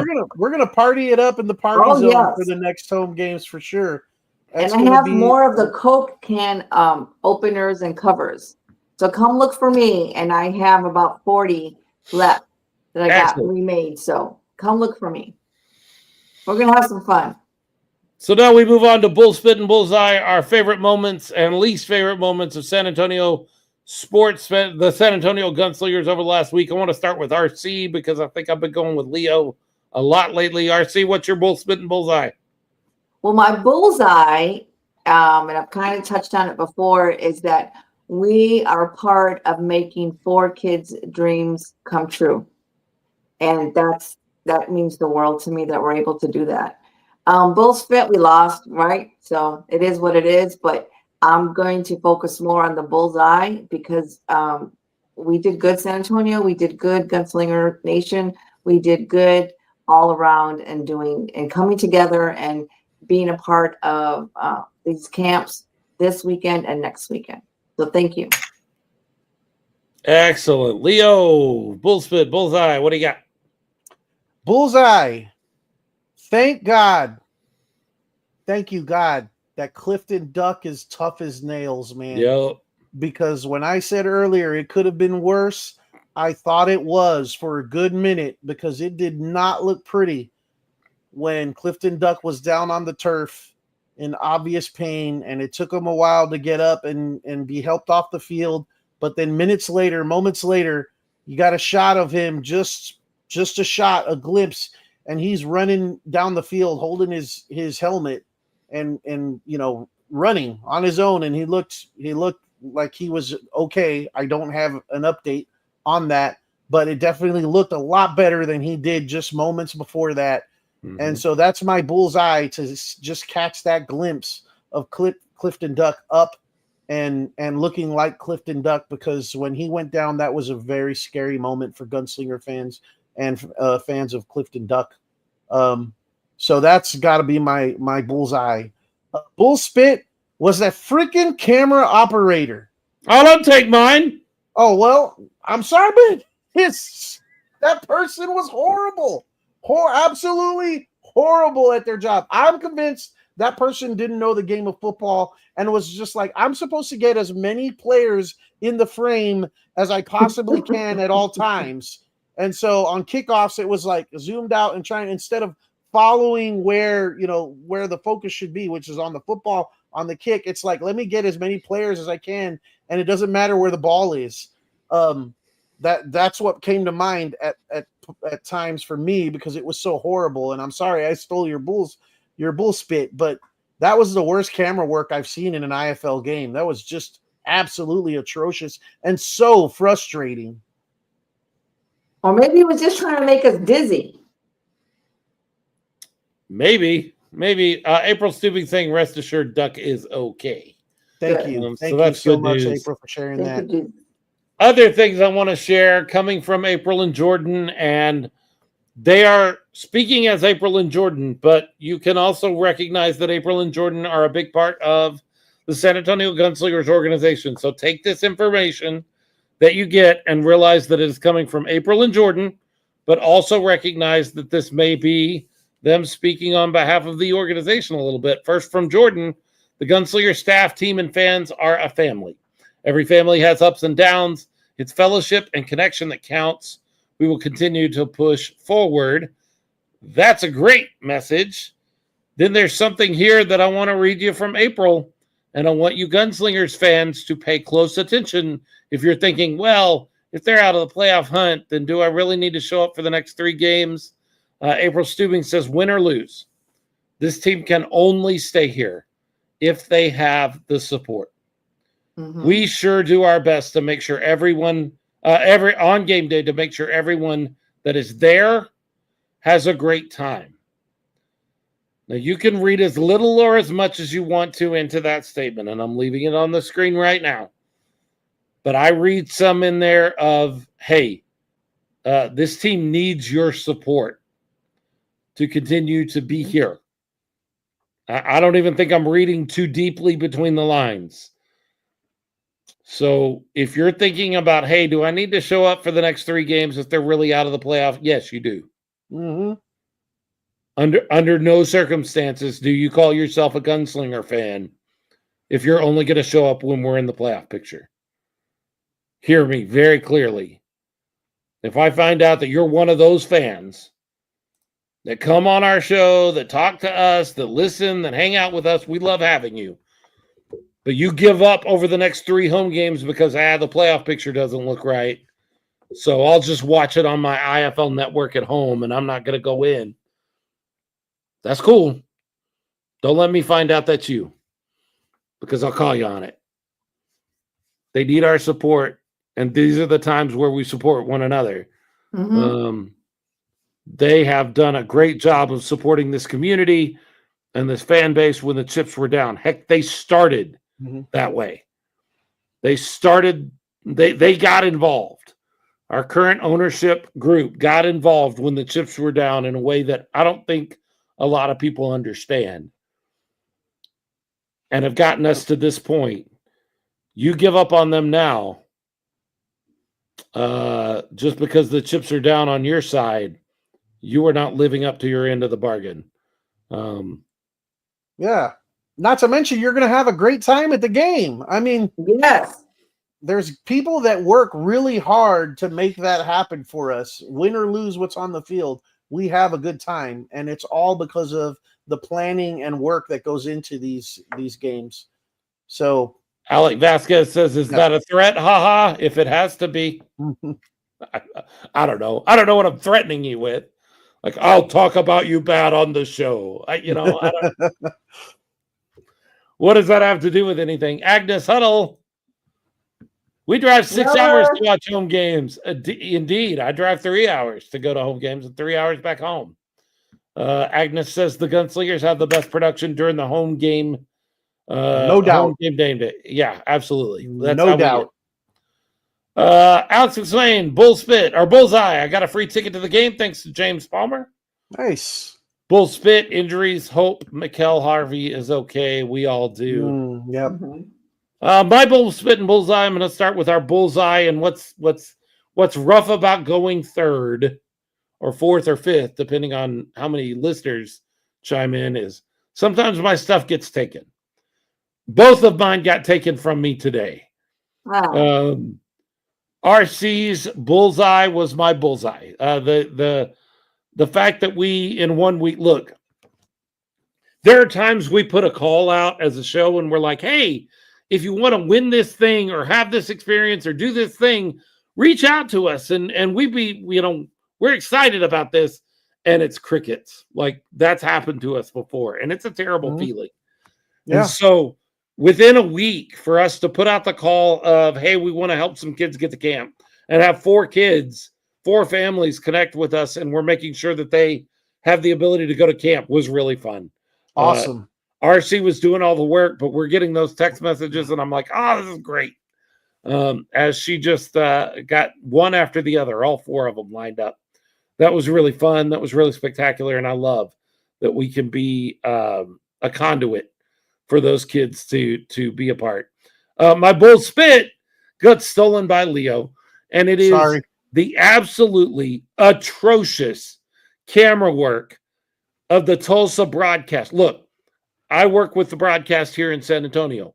I know it's a lot harder than anybody ever makes it out to be. I have given up on making fun of Joe Buck and Troy Aikman and Chris Collinsworth, because now I know how hard the job is that they do. And yeah, they have a lot more at their disposal than I do. They got guys feeding them stats and feeding them nuggets that they then put out on the air. But I really respect, I have come to respect those guys that everybody makes fun of. I know this is a hard job, and I know the production side of things is also a hard job. I watch our guys go through it every home game. But there is a bar, there is a level where you just have to be better. And that camera work in that game from the beginning all the way through the end was absolute poop. It was terrible. How can you not follow the ball? How can you not follow? Look, Leo, you mentioned that you're not sure that they know the game of football. I will tell you that most of the Tulsa Oilers program gets lifted from their hockey, their minor league hockey team, and set over top of the indoor football operations. And so a lot of their broadcast is probably their hockey broadcast that then swings over and does. But you know what? In hockey, you still follow the puck when it goes to the other side of the ice. That's even harder. Yeah. How can you not? Like, I get it. You're trying to get a full half of the field in frame because that's what you do in hockey. You get the offensive zone here, you've got the neutral ice, and then you've got this offensive zone over here, and you're trying to keep all of that in frame. I get that. But when somebody on this end shoots the puck down here to ice the puck or to an open net, you follow the puck that direction. It's not hard. It's not hard to follow the action. And whatever was going on in Tulsa, I've never noticed it before. It's never been a problem to my recollection before. But on Saturday night, that was piss poor. That was bad. It was. That was embarrassing. I would have been, if I were working on that production crew, I would be absolutely mortified that is the production we put together. It was so bad that I'm almost starting to feel bad that maybe this was someone that had to step in because of some last second thing or emergency, and we're poo-pooing all over them. Maybe we are, and if that's the case, you apologize. You make an announcement. I'm sorry. We had blah blah blah blah something. So if that was the case, then yes, I'm sorry, and I feel bad. But it was just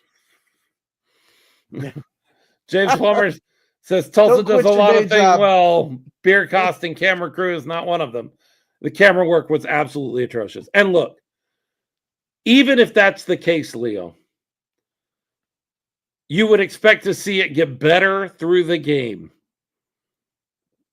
Like, yeah, maybe you start out shaky, but as you learn how to work the camera a little better, you begin following things a little better. That did not happen. And so your supposition that maybe somebody got ill or maybe there was a problem and it was a first-time camera operator is possible. But even then, I'll still take them to task because if you've got to learn quick, you got to learn quick. Or someone from the production crew should have recognized that at least by halftime and then made an adjustment. Say, hey, let me get you some help It's halftime. or something. Yeah. It was atrocious. It was poor. It was piss poor. It was poop. I have other words I could say that I'm not allowed to say because of my job of what it was. It was bad. It was bad. I would be, if that had been our San Antonio, it would never. But if that had been our San Antonio production, I would have been absolutely mortified to be a part of it. Like I would have been. It'll never happen here. No, Never. it won't. It'll never happen here. TSP is entirely too good to let that kind of stuff happen on a regular. And that's the problem. It's not that it happened once; it's that it happened over and over and over. One time, everybody screws up. I'm not asking you to be perfect. I know where we are. Yeah. We're not in the NFL. This isn't millions of dollars on the line. I understand all of that. I'm not asking for perfection, but you got to be better than that. And surely, I mean, what was the zooming in on the crowd and then shaking it back and forth vigorously? Dizziness. They were trying to make us dizzy. More than once. Yeah. I don't recall bad them. Ideas. Bad ideas. I don't recall them ever saying our kicker's name correctly. James Palmer said that's true.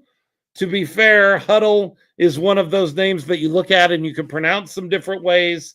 I don't feel like that's as big a deal because they pronounced it consistently wrong. At least it was always the same wrong pronunciation. So they thought they had it. They just didn't have it. Everybody does that with Colazo too. They did So, that. Yeah. you know. Well, Huddle is one of those names that is not pronounced the way it's spelled. Right. Like you could easily mispronounce that. Sure.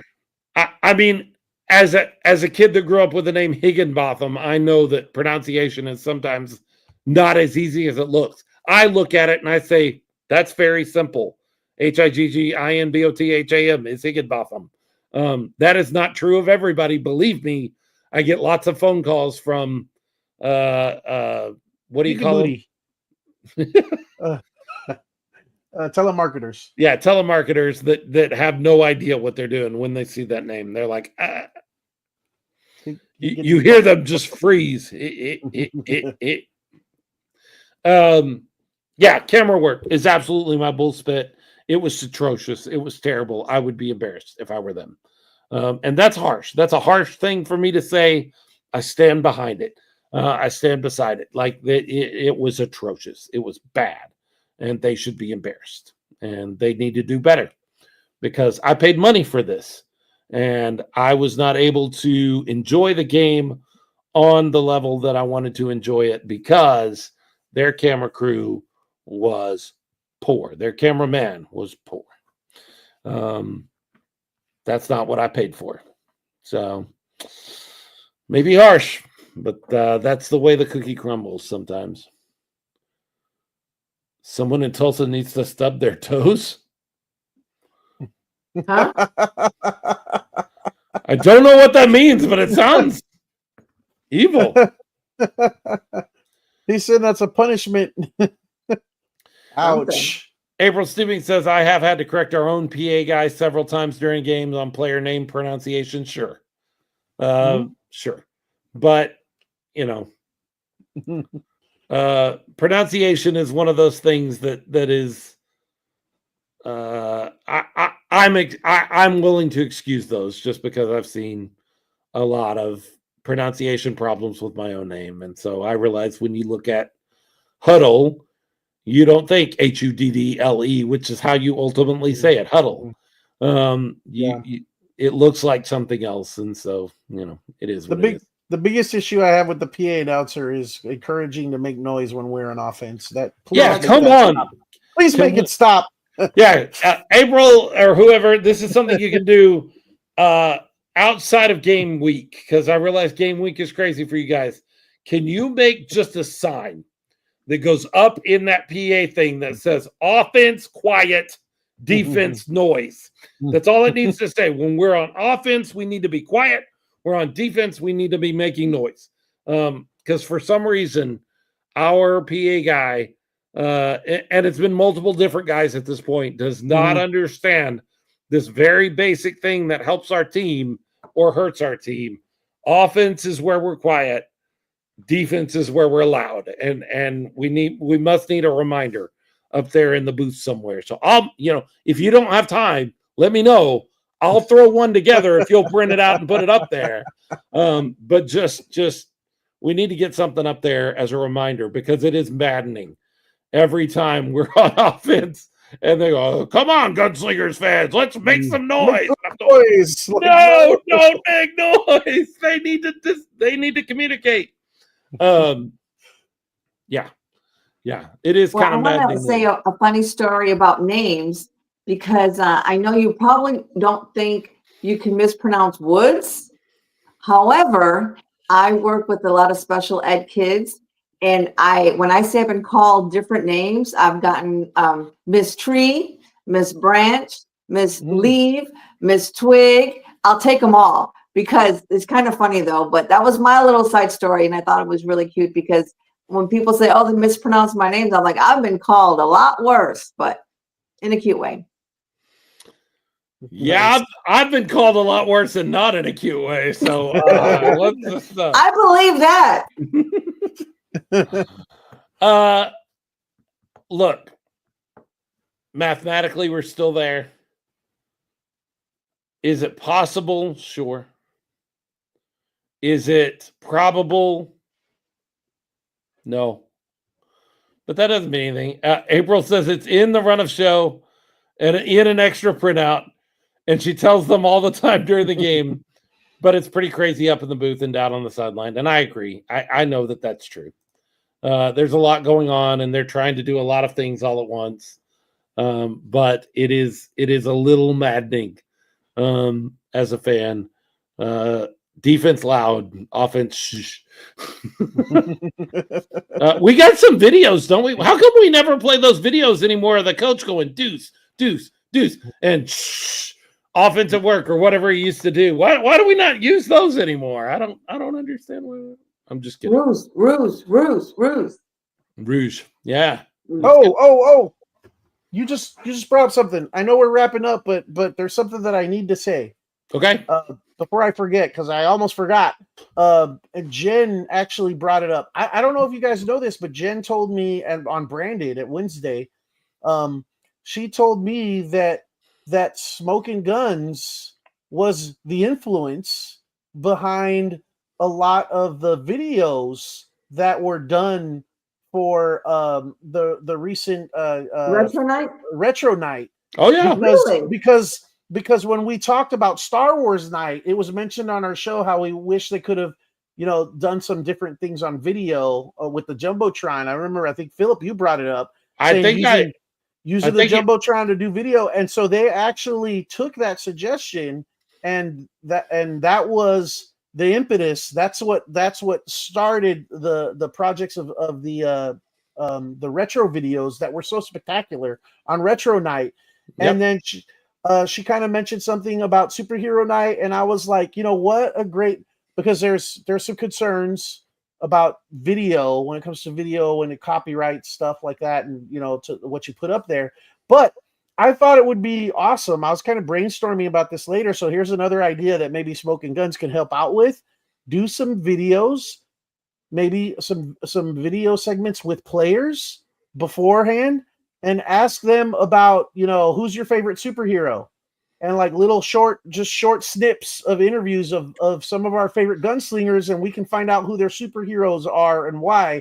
And then like the real nerds like myself can get into some really long debates and really detailed reasoning on who would win in a fight between this superhero and that superhero. Who would win a fight between the Hulk and Superman, for example, and stuff like that. And that would be kind of fun to hear that about. And then actually I thought take it a step further, and what better audience, or actually they wouldn't be the audience, we'd be the audience, but what better people to ask these questions about favorite superheroes, or who would win between who and why, than the kids they're going to be having at these upcoming camps. Ooh. Some of those might be really entertaining. That would be fun. Yes. And those kids seeing themselves on the screen on the Jumbotron During the game, because they're all going to get tickets to the game with their family. 4 tickets. Ooh. Yes. Ooh. So I wanted to throw that out there for anyone who's listening.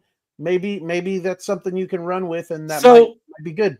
So we have these ideas. We have these brain trust ideas where we're like, wouldn't it be cool if they did this? And I know April and Jordan are just like, yeah, that'd be cool. Let me put it on my list of 108 other things I need to do before we get to next game day. Yeah. I'm sorry. I know we're making more work for you when we do that, but he's right. That would be really cool to see the kids talking about their favorite superheroes at the camps, and then using them during Superhero Night. That would be a lot of fun. I'm sorry it makes more work for you and Jordan and April and Robert Seco probably has to get him that now. And Jen. And Jen, yeah, sorry. That's bummer. 109. Number 109 on the list of things to do. Yes. Yeah. Absolutely. I know there's a lot on there. And if there's a way we can help, let us know. Mm-hmm. We're not above putting in some legwork on our own. I just don't know how. But if there's something we can help with, let us know. We get involved. The Smoking Guns podcast is brought to you by some spectacular patrons. They are the folks that put in a little bit of money each month and help us pay the bills as a show. And they also help us send kids to camp. 4 kids going to camp this year, all because of some of the names that I'm about to read to you. Alfred Rodriguez, you've seen him tonight as the missions highlighter. James Palmer, who you've seen all night. Jay Washington, Jordan Stubing, James Stubing, Kim and Greg Nelson, Mo and Iris Ferrante, and I forgot about Jessica Palmer, and I shouldn't, because she is also part of this whole thing.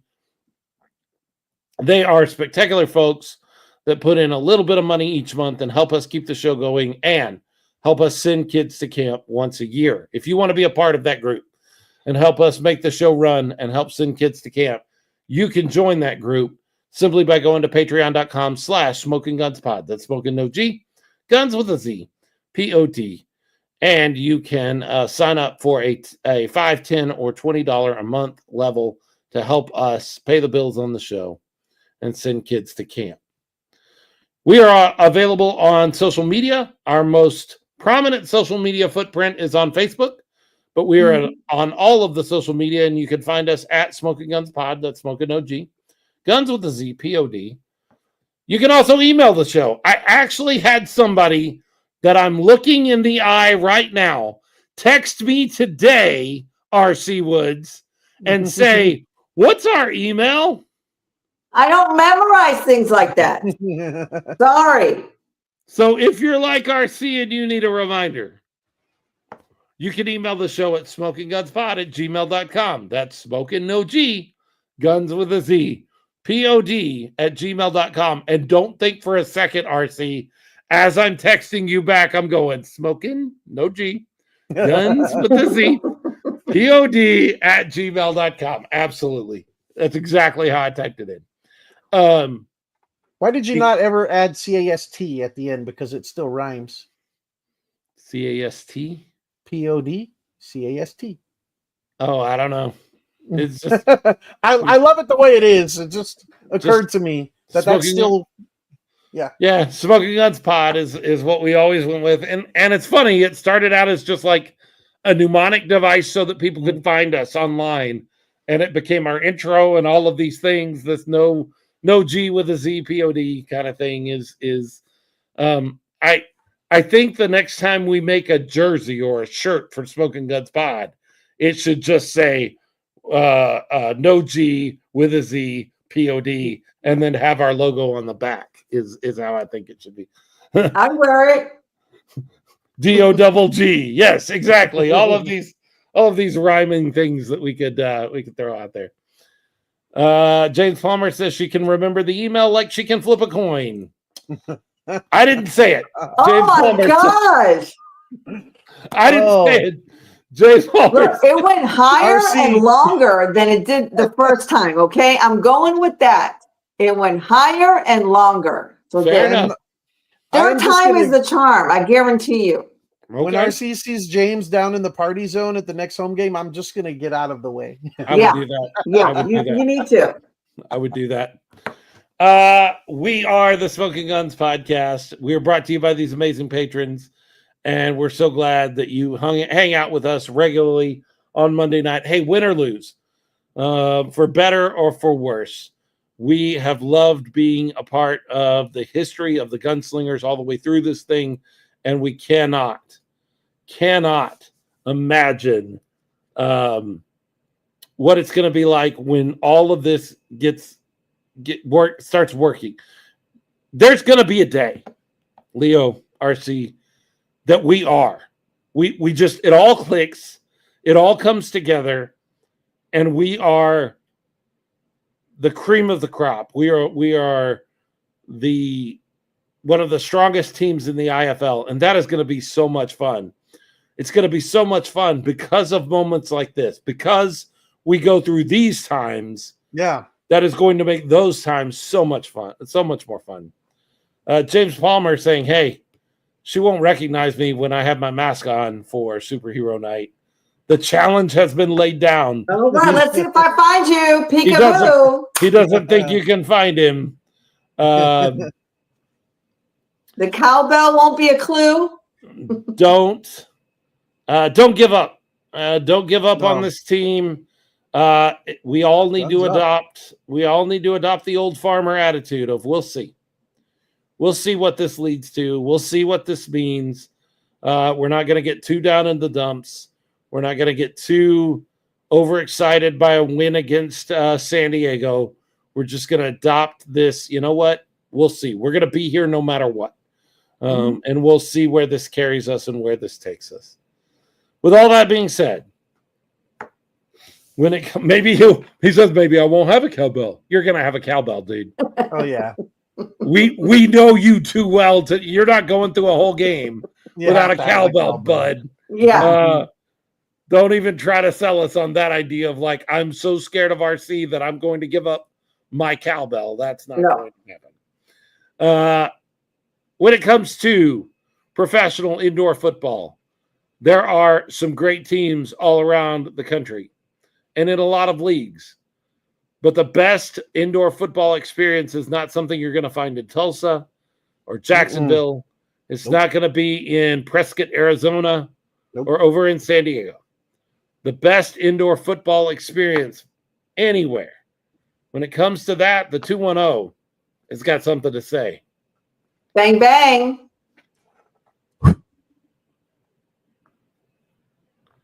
All right. Thanks so much for you guys that hung out with us all the way through the show. Thanks, guys. Right at 2 hours, which is I not. love you, BFF. Class Right. of 87. Ooh. Right at 2 hours, not what I expected. I thought we were going to be done a lot quicker than that. Yeah. Thanks, Chase Risman, for jumping on. He actually sat in the green room and listened for a long time after we let him go. Chase does some great work. Make sure you go follow him. Make sure you like, rate, and review the show wherever you find it. And make sure you download the episode when it comes out on the audio version. We're seeing downloads tick up recently. We're getting more and more downloads, and I think that's a good thing. Make sure you're sharing it out to everybody when it hits so that they can be a part of everything. Thank you so much, folks. We appreciate you. Y'all have a great night. Thank you, guys. Bye.